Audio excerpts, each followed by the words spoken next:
En 1991 commença cette aventure scientifique. J'avais initié avec des collègues de l'ex-Institut d'électronique et de l'Institut d'optique et de mécanique de précision un projet de recherche en robotique. Au bout de 2 années de recherche, on a constaté que ce qu'on faisait intéressait beaucoup d'industriels, mais à cause de l'absence des lois, on ne pouvait en aucun cas travailler ensemble. On écoute M. Mourad Chebine qui résume très bien cette problématique.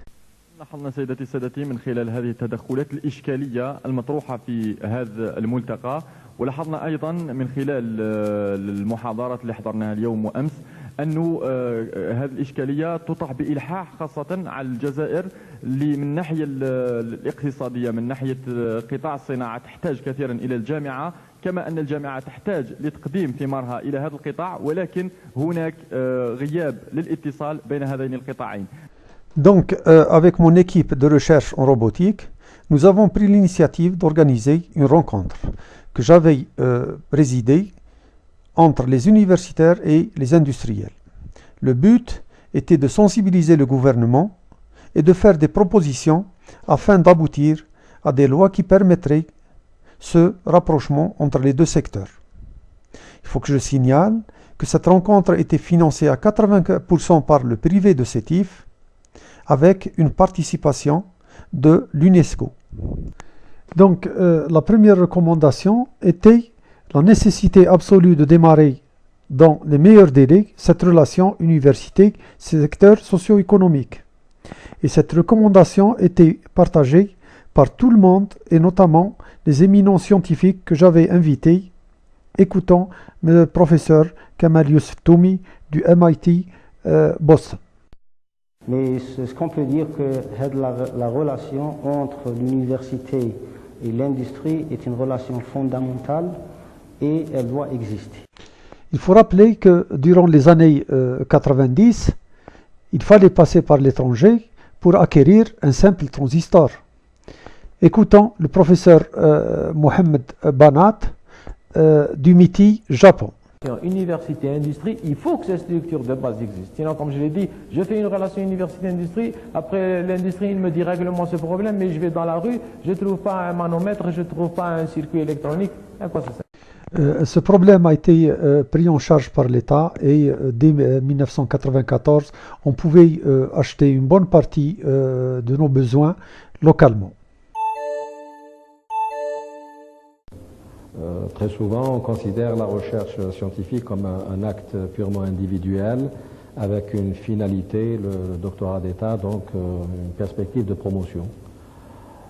Donc ça, c'est du côté de l'université, alors que pour nous, nous estimons que l'université est là pour servir une société. Partant de cette recommandation, je me projetais déjà dans l'avenir.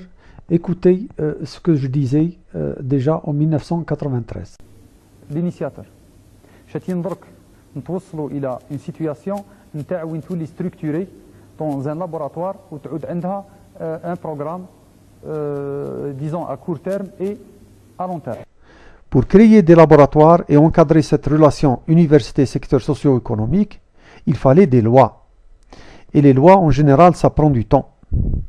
Le problème, c'est que durant les années 90, l'État était au bord de la faillite. Des problèmes sécuritaires, économiques, une crise multiforme. Et il était du devoir de chaque citoyen, et encore plus de l'élite, de prendre des initiatives. Personnellement, ma deuxième initiative fut la création d'une entreprise, et je me suis concentré sur 2 axes d'activité. La sécurité des entreprises, c'était une urgence. Je me suis formé dans le tas. J'ai importé et équipé des entreprises avec du matériel de General Electric. Le deuxième axe concerne la recherche-développement appliquée. J'ai ciblé le développement de systèmes à base de microcontrôleurs tels que les réseaux et les petits automates. La gestion de l'information sécurisée et particulièrement les systèmes à base de cartes à puce, contrôle d'accès, gestion du temps, contrôleur de ronde, etc. J'avais impliqué des magistères et des ingénieurs de l'Institut d'électronique et d'informatique, dont j'avais recruté 3, et j'avais passé une annonce sur l'Ouatan pour recruter d'autres. Enfin, une dynamique s'était installée. J'ai développé plusieurs produits, J'ai breveté et réussi à commercialiser quelques-uns que je présenterai dans d'autres vidéos. En 2002, alors que j'avais déjà encadré 9 magistères, les nouvelles lois que j'avais tant attendues sont arrivées. Et à ma grande surprise, elles ne me permettaient plus d'encadrer de magistères ni de proposer un laboratoire. Par ce concours de circonstances, j'ai continué mes recherches dans le privé chez Qassestec et je suis devenu acteur et observateur de la recherche privée et celle financée par l'État, puisque j'enseigne à l'université où je fais profiter mes étudiants de mon expérience acquise auprès de Qassestec. Eh bien, le seul constat et remarque que je souhaiterais faire est que l'État finance la recherche publique, qu'elle soit efficiente ou déficiente, et en même temps, elle taxe et impose Qassestec, qu'elle soit bénéficiaire ou déficitaire, ce que je trouve injuste. Bref, le dernier magistère que j'avais encadré était Madame Beni Kous, qui vous présentera la prochaine vidéo.